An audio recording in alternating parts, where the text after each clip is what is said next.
Welcome to my channel Spookiz Stories.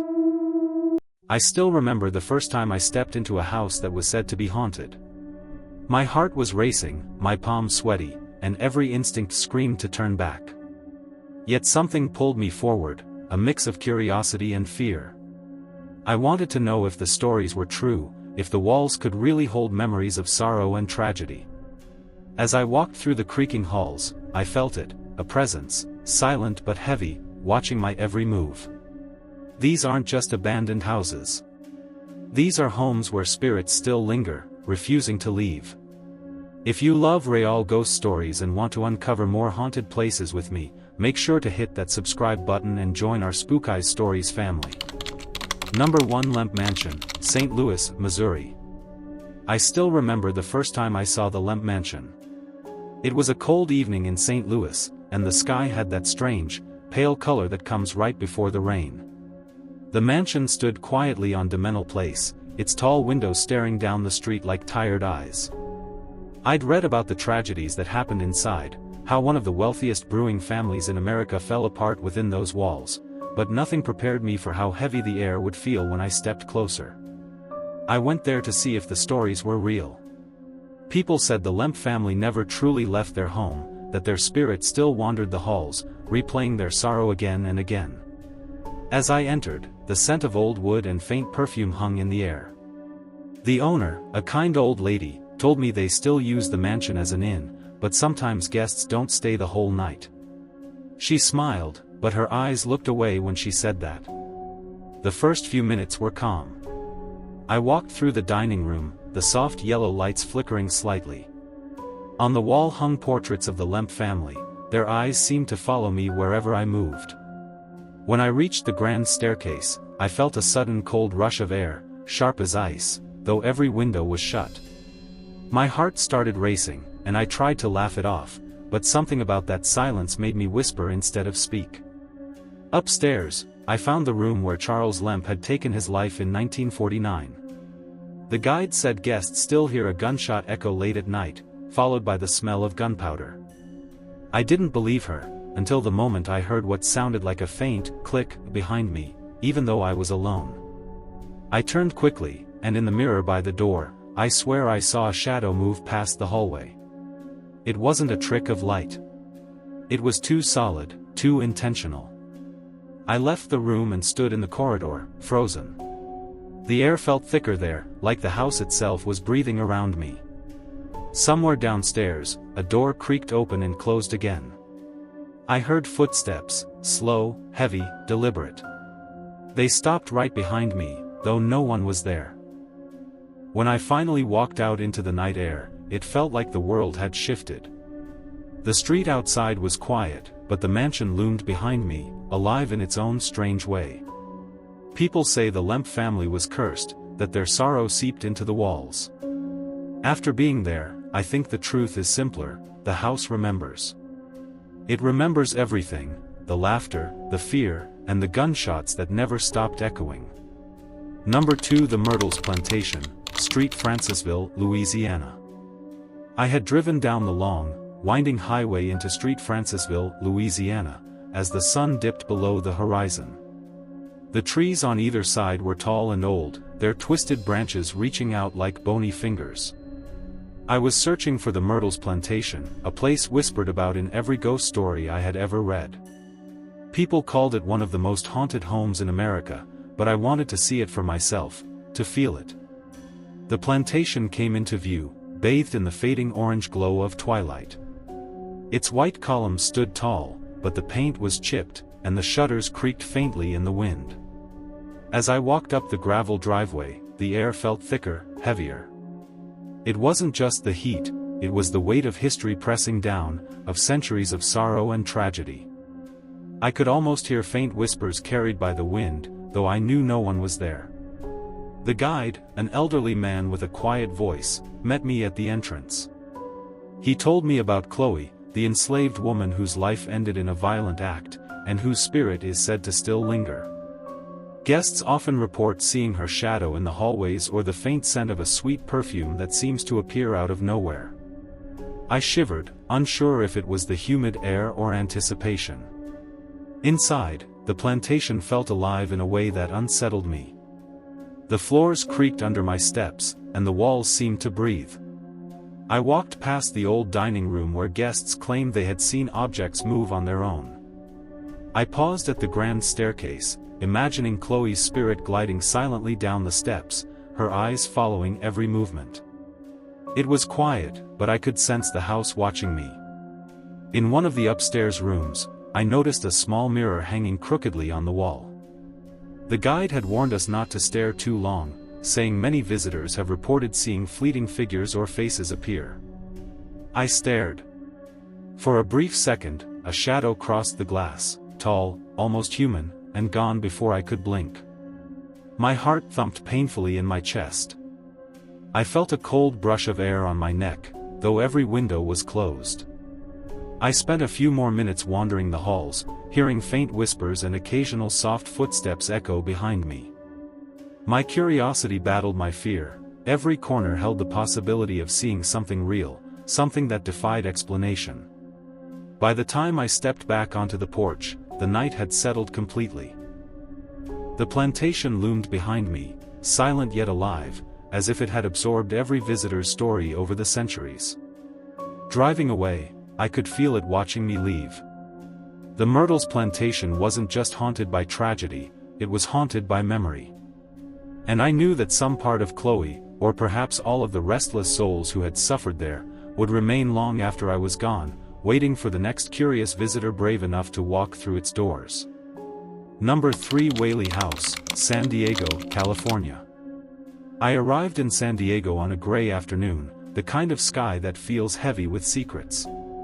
The streets of Old Town were quiet, almost too quiet, and I could feel my heartbeat quicken as I turned the corner and saw the Whaley House. It stood modestly among other historic buildings, but there was something about it, an energy that seemed to hum through the walls, waiting. People said it was America's most haunted house, officially recognized, but I wanted to experience it, to understand why. Walking up the steps, the wooden boards groaned under my weight. The door was slightly ajar, and as I entered, a rush of cool, musty air greeted me. The guide, a soft-spoken woman with deep-set eyes, began telling the story. The Whaleys had built the house in 1857, and over the years it had been a family home, a courthouse, a store, every use leaving an imprint. More than 8 spirits, she said, were reported on the property. Some lingered in the living room, others were seen pacing the stairs late at night. I moved cautiously through the first floor. The living room smelled faintly of old wood and candle wax. I could almost picture the Whaley family sitting there, talking, laughing, living, before tragedy touched them. When I entered the dining room, I felt a strange weight on my shoulders, like the room itself was watching. The floorboards creaked in a pattern that didn't match my steps, and I paused, straining to hear. A whisper? Perhaps just the wind. But it sounded too deliberate, almost like a warning. Upstairs, I found the bedrooms, small and cramped, each with its own stories of ghostly encounters. One room, where Thomas Whaley once slept, is notorious for visitors reporting shadows moving along the walls. I glanced at the corner and felt a chill crawl down my spine. A dark figure seemed to shift in the edge of my vision, gone the moment I turned fully toward it. My pulse raced, and I felt a shiver that wasn't just from the cool air. I walked slowly to the staircase and paused at the top. Steps creaked below me, but no one was there. I held my breath, listening. A sudden soft thud echoed from the hallway, faint, but unmistakable. I told myself it was my imagination, but my stomach twisted in unease. Every corner of the house seemed alive, a lingering memory of those who had walked it long before me. When I finally stepped outside into the sunlight, the air felt lighter, but the house still loomed behind me. It was more than wood and nails, it was a living memory, a witness to centuries of life, sorrow, and restless spirits. I realized then that the Whaley house doesn't just haunt the living, it remembers them, too. And for anyone brave enough to enter, it shows them that history isn't only in books, sometimes, it walks beside you, unseen but undeniably present. Number 4 Lizzie Borden House, Fall River, Massachusetts. I drove through the quiet streets of Fall River, Massachusetts, on a late autumn afternoon. The leaves had turned brown and orange, covering the sidewalks like a fragile carpet. The Lizzie Borden house appeared ahead, simple yet foreboding, its white siding weathered by time. I had read the gruesome story countless times, how in 1892, Lizzie Borden's father and stepmother were murdered with an axe, but standing there, I felt a weight I couldn't explain. The air around the house was strangely still, almost expectant. I walked up the narrow path to the front door, my footsteps crunching against the dry leaves. Inside, the house smelled of aged wood and faint dust, with a chill that seemed to seep into my bones. The guide, an elderly man with a calm voice, warned us that many visitors report strange noises, footsteps, doors opening, whispers, but assured us the house was perfectly safe. I nodded, though my heart raced anyway. The first room I entered was the parlor where Abby Borden, Lizzie's stepmother, had met her fate. I could almost picture the scene, the dimly lit room, shadows stretching across the walls, and the tension of a family's hidden conflicts. I shivered and turned toward the staircase. They said Lizzie's spirit sometimes appears near the bedrooms, pacing silently, a shadow in the corner of the eye. As I walked upstairs, the air grew colder, heavier. A faint creaking sounded from behind me. I stopped, heart pounding, and glanced back. Nothing. But then, from the master bedroom, I heard a soft tap, like fingertips brushing against the old wooden floor. I told myself it was the house settling, but my stomach twisted.